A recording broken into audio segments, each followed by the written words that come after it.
네, 이번에는 어려운 글로벌 이슈를 쉬운 시장 이야기로 들려드리는 코너입니다. 박문환의 시장 돋보기 돼 있고요. 동양증권의 박문환 팀장 연결해 보도록 하죠. 안녕하십니까? 네, 안녕하세요. 자, 이 프랑스의 대선 결과가 2주 앞으로 다가왔습니다.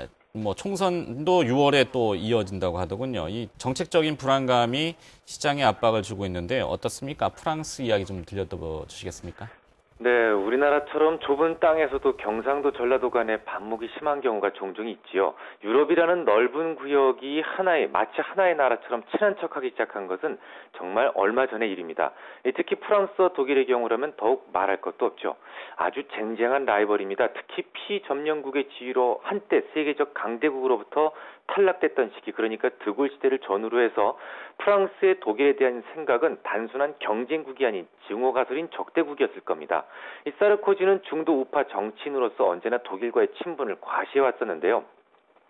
그것이 오히려 프랑스 국민들의 감정을 건드리지 않나 생각이 됩니다. 심지어 같은 우파였던 전 대통령 시라크마저도 이 좌파의 올랑드를 찍겠다라고 선언을 했는데요. 이것은 마치 전두환 전 대통령이 안철수 교수를 지지한다라고 선언한 것과 거의 비슷한 수준이라고 보시면 되겠습니다.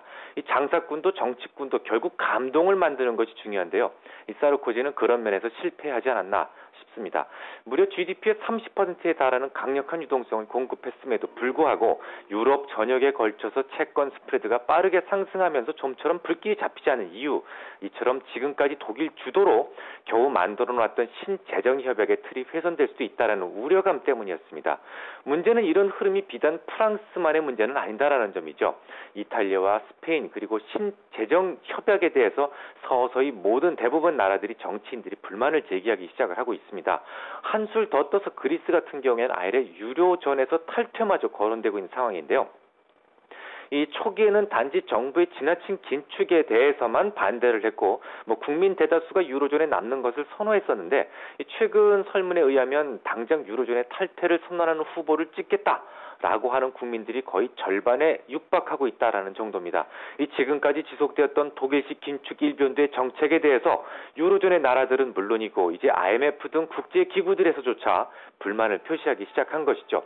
유로 문제가 더욱 두드러지고 있는데 절대적인 키를 쥐고 있는 독일은 아직까지도 허리띠를 졸라매라고 독촉할 뿐입니다.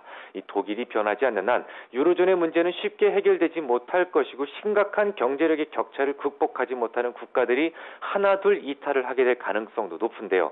유로존과 유로화는 작은 경제 블록으로 축소될 가능성마저 이제는 더 이상 배제할 수가 없는 상황이 돼버린 겁니다. 네. 팀장님 말씀을 정리해보자면은 이 정권이 교체되면은 불협 화음이 일어날 수 있고 이것은 공조 협약의 이행 불안으로 이탈국이 나올 수도 있다. 유로존에서. 그래서 결국에는 유로화가 약세를 보일 수 있다라는 의견인데 맞습니까? 유로존의 고질적인 문제들은 증시의 변동성을 크게 만들 것이다라는 점에 대해서는 이견이 없습니다. 생각해 보십시오. 지금 유로당 1.3달러라고 하는 그 유로의 가치는 17개 구성국의 경제력을 가중평균한 가치라고 보시면 되겠죠. 독일이나 프랑스로서는 아주 흡족한 상황이겠지만 다른 나라들에게는요 너무 무겁고 가혹한 환율이 아니겠습니까? 이들이 과연 아무런 문제없이 재정 긴축을 끝까지 이뤄낼 수 있겠습니까? 그렇다고 독일의 주장이 전혀 틀린 것도 아닙니다. 지금까지 스페인에서 부동산 버블이 생긴 것, 결국 독일 등의 경제력을 감안한 낮은 금리가 원인이었죠. 만약 채권 통합을 그대로 유지했더라면 더욱 문제국들의 버블은 커졌을 것이고 유로존은 더 빠르게 붕괴되었을 가능성도 높습니다.